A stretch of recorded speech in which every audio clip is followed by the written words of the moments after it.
Salut mes chers élèves, dans notre cours d'analyse d'aujourd'hui, nous allons entrer d'emblée dans le calcul des limites sur les fonctions circulaires. Mais donc c'est à plus préciser, donc nous allons rester surtout au voisinage de 0, suivant les limites de référence que nous avons démontré dans notre dernier cours. Voici un exercice. Calculer les limites suivantes. Donc c'est A, limite de tangente x sur x au voisinage de 0. Limite de sin 3x sur x au voisinage de 0. Limite de sin 2x sur sin 5x au voisinage de 0. Donc directement, on commence par le commencement. Limite de tangente x sur x au voisinage de 0. Lorsqu'on voit limite tangente x sur x au voisinage de 0, on ne fait que remplacer x par 0. Donc ça donne tangente 0 sur 0. Au suivant le tableau, résumant les images des remarquables par les fonctions circulaires usuelles, on a tangente 0 qui est égal à 0. Et 0, on a 0 sur 0. Eh bien, ça c'est une forme indéterminée. On a déjà appris toutes les formes indéterminées. Maintenant, j'appelle f de x cette fonction. Maintenant, si f de x donne tangente x sur x, je dois vous rappeler que lorsque vous calculez ce type de limite, surtout au voisinage de 0, les limites de référence, limite de sin x sur x au voisinage de 0 ou limite de x sur sin x au voisinage de 0 donne 1, ce sont des limites de référence là que vous allez faire apparaître pour lever l'indétermination. Eh bien, puisque au voisinage de 0, c'est sin x sur x ou encore x sur sin x, puisque ici c'est x qui est au déno, eh bien je vais faire apparaître sin x sur x. Et maintenant, cette tangente x que j'ai, eh bien je transforme tangente x en sin x sur cos x. Maintenant, on a une fraction qui se divise par une deuxième, c'est la première par l'inverse de la deuxième. Directement, on trouve sin x sur x cos x. À ne pas oublier, au voisinage de 0, c'est sin x sur x ou encore x sur sin x. Maintenant, puisque x est déjà au déno, donc je fais apparaître de préférence sin x sur x. Eh bien, en prenant sin x sur x, eh bien, je dois multiplier cette fraction-là par 1 sur cos x pour trouver la fraction précédente. Eh bien, c'est pourquoi f de x écrit sin x sur x par 1 sur cos x. Et nous avons appris, lorsqu'on calcule la limite d'un produit, c'est le produit des limites. Eh bien, prendre la limite de f au voisinage de 0, c'est prendre la limite de sin x sur x au voisinage de 0 par limite de 1 sur cos x au voisinage de 0. Limite de sin x sur x au voisinage de 0, ça donne 1. Et pour 1 sur cos x, c'est 1 sur cos 0, ça donne 1 sur 1. 1 par 1 sur 1 n'est autre que 1. Donc la limite de tangente x sur x au voisinage de 0, ça donne 1. C'est bien facile, il suffit de faire apparaître les limites de référence.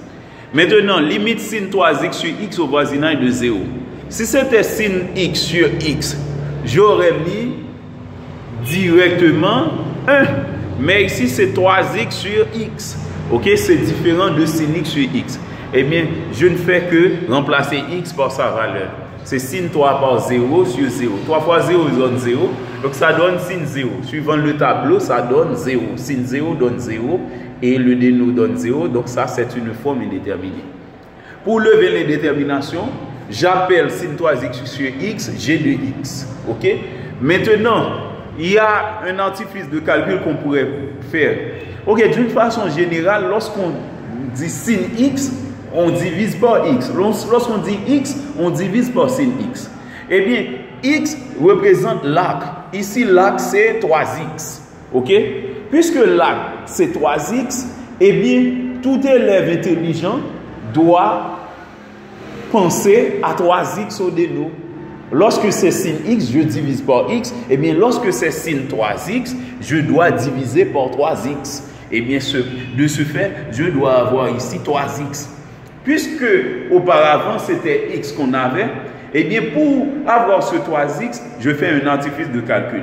Ici, il y a un 1 qui se multiplie par 1, sous-entendu, eh bien ce nombre 1 peut être remplacé par la fraction 3 tiers. Avec 3 tiers, je peux avoir sin 3x sur 3x par 3. Ok? Maintenant, g de x peut s'écrire comme étant sin 3x sur 3x par 3.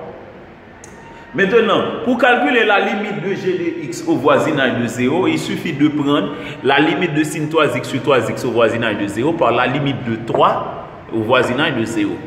La limite de sin 3x sur 3x au voisinage de 0, ça donne 1. Ça, c'est une limite de référence. Donc, lorsque c'est sin x, je divise par x. Maintenant, c'est sin 3x, je divise par 3x. Eh bien, au voisinage de 0, ça donne encore 1. OK? Maintenant, la limite de 3 au voisinage de 0, donc c'est une constante. La limite d'une constante est égale à cette constante. Ça donne 3. Eh bien, on a 1 fois 3 comme le résultat qui donne 3. Eh bien, par conséquent, la limite de sin 3x sur x au voisinage de 0, ça donne 3. Donc, vous voyez, c'est bien ici. Il suffit de faire appliquer les limites de référence. OK, maintenant, en dernier lieu, il y a la limite de sin 2x sur sin 5x au voisinage de 0. Eh bien, j'écris limite de sin 2x sur sin 5x au voisinage de 0. Donc, je remplace tous les x par 0. C'est sin 2 fois 0 sur sin 5 fois 0. 2 fois 0 donne 0, 5 fois 0 donne 0. Donc, comme pour tout à l'heure, sin 0 donne 0, on a 0 sur 0 qui est une forme indéterminée. Ok, donc, pour lever l'indétermination, je donne un nom particulier à ce rapport, c'est h de x. J'appelle h de x cette fonction. Et maintenant, normalement, comme pour tout à l'heure, lorsque c'est sin x, je dois diviser par x. Eh bien, lorsque c'est sin 2x, je dois diviser par 2x. Et ici, on a sin 5x au déno, je dois avoir 5x au numé. Lorsque sin 2x est au numé, je dois avoir 2x au déno. Et lorsque sin 5x est au déno, je dois avoir 5x au numé.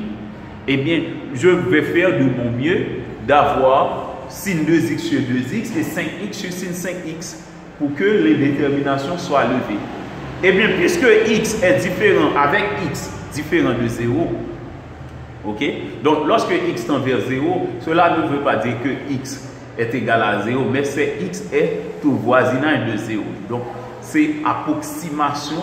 Donc, c'est un nombre qui tend vers 0, ou 10 puissance moins 10 par exemple. C'est un nombre au voisinage de 0. Moins 10 puissance moins 10, c'est un nombre au voisinage de 0. Donc, c'est ce que cela signifie. C'est un nombre qui est infiniment petit, ok? Qui tend vers 0. Donc, c'est comme les puissances de 10.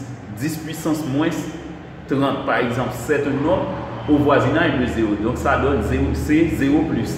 Moins 10 puissance moins 30, c'est 0 moins. Donc, lorsque le nombre tend vers 0, cela ne veut pas dire c'est en 0 exactement. Ok? C'est au voisinage de 0. Donc, x peut être différent de 0. Donc, avec x différent de 0, pour que je trouve 2x au déno, eh bien, je multiplie par 2x sur 2x. Puisque 2x par 2x donne 2x divisé par 2x donne 1, eh bien, ça ne change pas le rapport. De même, pour avoir 5x au numé, je multiplie par 5x sur 5x. Ok? 2x sur 2x, 5x sur 5x, c'est encore la même chose. Ok? Et bien maintenant, avec sin 2x, je correspond 2x au déno. Avec sin 5x, je correspond 5x au numé. Eh bien, il nous reste 2x au numé dans cette partie et 5x au déno dans cette partie. C'est pourquoi h de x écrit sin 2x sur 2x multiplié par 5x sur sin 5x par 2x sur 5x. Maintenant, je simplifie par x dans cette partie avec x différent de 0. Donc, la fonction h de x peut s'écrire de cette façon. C'est sin 2x sur 2x multiplié par 5x sur sin 5x par 2 cinquièmes. Et nous avons bien appris, comme on venait de le faire tout à l'heure, la limite d'un produit, c'est le produit des limites. Eh bien, pour prendre la limite de la fonction h au voisinage de 0, eh bien, on prend la limite de sin 2x sur 2x au voisinage de 0, par la limite de sin 5x sur sin 5x au voisinage de 0, par la limite de 2 cinquièmes au voisinage de 0. Ok? Donc ce sont des limites de référence. Sin quelque chose sur la même chose au voisinage de 0 donne 1. Sin la même chose sur sinus de la même chose au voisinage de 0, ça donne 1. Ok? Par la limite d'une constante donne cette constante. Ok? 1 par 2 cinquièmes, ça donne 2 cinquièmes.